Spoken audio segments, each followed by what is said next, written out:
Jemaah sekalian, sebenarnya Al-Fatihah ini kalau kita bisa hayati, bisa belajari, itu sudah luar biasa, memberikan kecukupan dalam segala hal. Ihdinas siratal mustaqim 17 kali minimal dalam salat fardu kita memohon hidayah ke jalan yang lurus, intinya istiqamah. Ya muqallibal qulub thabbit qalbi ala dinik, yang membola balik hati, tetapkan hatiku atas agamamu.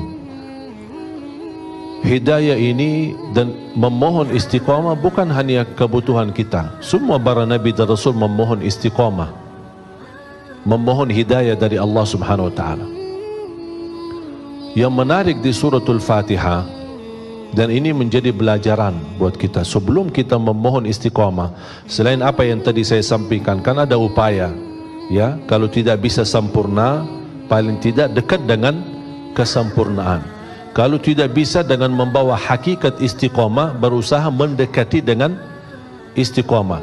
Selalu saya dorong jamaah, setiap amal kebaikan anda punya saham di situ. Setiap amal kebaikan anda punya saham di situ. Contoh, silaturrahim anda punya saham, sedekah punya saham, salat malam ada sahamnya, baca Quran ada sahamnya, menjaga dan memperhatikan anak yatim ada sahamnya, walaupun satu gitu.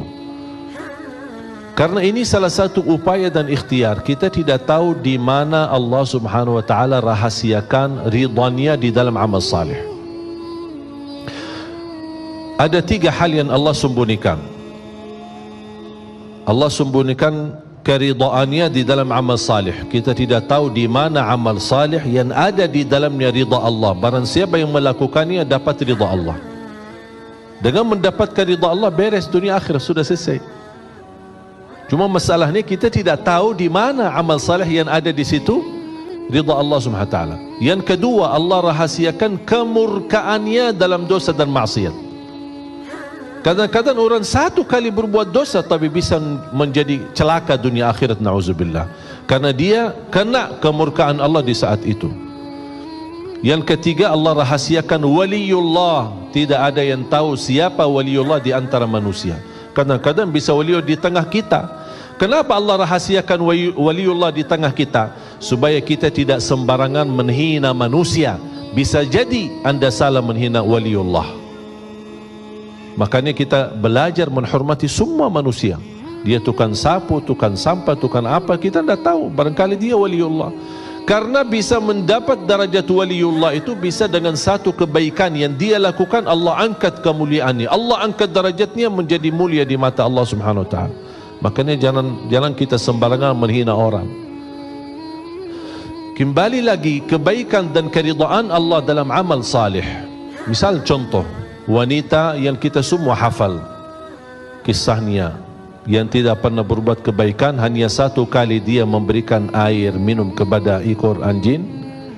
Allah SWT melihat perbuatannya, Allah syukuri perbuatannya, Allah ampuni dosanya, Allah masukkan dia dalam surga.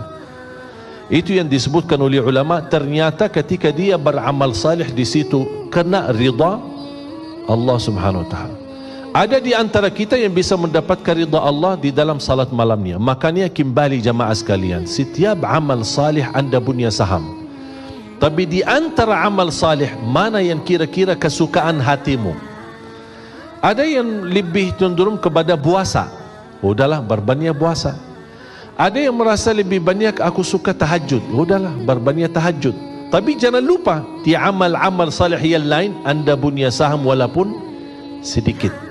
Contoh, sedekah walaupun 5.000 sehari, walaupun 1.000 sehari, walaupun seperak sehari.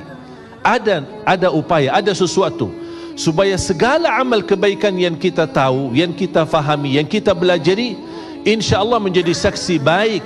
Allah Maha tahu, oh ternyata hamba ini setiap ada amal salih, dia di situ punya saham walaupun sedikit.